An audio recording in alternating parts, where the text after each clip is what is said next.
How you doing? I'm Kevin O'Hara for alcoholmastery.com. Topic for today is, should you be tough on yourself if you fall off the wagon, right? If you have a so-called relapse or anything like that. No drink, having no drink. If you're a problem drinker, if you want to get alcohol out of your life, if you find that alcohol is causing you problems, which it should be if you're watching any of these videos, the ultimate aim is to get alcohol out of your life. That's the golden fleece, right? Where you are now is where you don't want to be. The ultimate aim is to have no alcohol. So anywhere in between that is an improvement, right? You know, at the end of the day, what does being tough on yourself do for you? I suppose it depends on what you define as being tough on yourself. You know, beating yourself up about falling off the wagon is going to do you no good at all. You know, especially when the alternative is to stand back and look at what you've been doing, look at the mistake that you made, and seeing how you can rectify that mistake. If you don't do that, if you sort of beat yourself up and you go, well, it's just because you're a bad person, or you do this because you're just shit at this habit thing, and you know you're never going to be able to achieve it. What's that doing for you? You know, you have to separate the habit from you as a person, and not sort of bring it down all upon yourself and have it as a reflection on your abilities, because you know your abilities change. A lot of this quitting drinking is learning new skills and how to do it, how to be with other people, how to relax, and how to put yourself in these different situations with alcohol. I mean, you've been using alcohol as a tool. That's just the fact of it.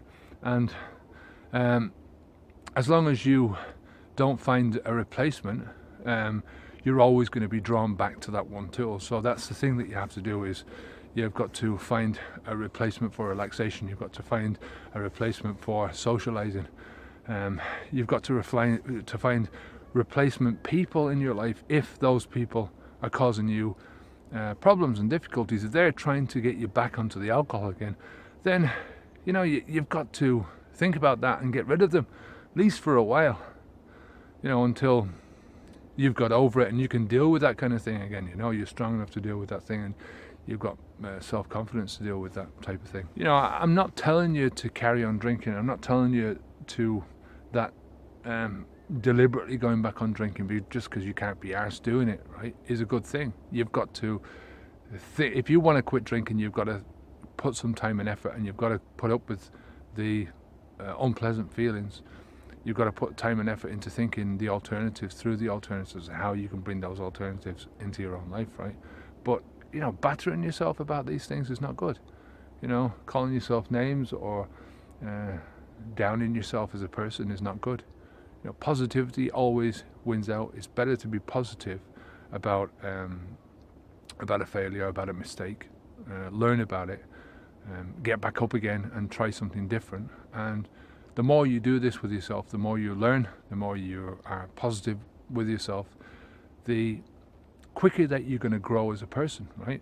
And I don't mean that in a facetious way. I'm talking about that, you know, we all have to. I think, you know, I'm growing every day. If I don't grow to a certain degree, when I get up in the morning, when I've gone to bed at night, I feel disappointed. I want to learn something new, either about myself or about my habits or about my life or whatever it is. You know, I want to learn something. I want to grow in some way.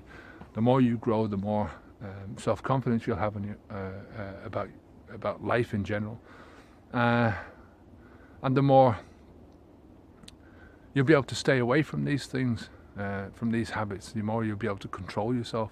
The more you control yourself, the better life you're going to have. You know, it's a vigorous cycle. That's what it is. So that's it for today. If you have any questions at all, then leave them in the comments. Run over to the website and sign up for the Alcohol Mastery newsletter. It's a daily email into your inbox with videos on many different subjects related to alcohol and habits, inspiration, that kind of thing, you know. So come on over there and sign up. It's absolutely free. Just leave an email and your first name. And until next time, I'm Kevin O'Hara for alcoholmastery.com. Stay safe, keep the alcohol out your mouth, and onwards and upwards. Take care of yourself. All right, good luck.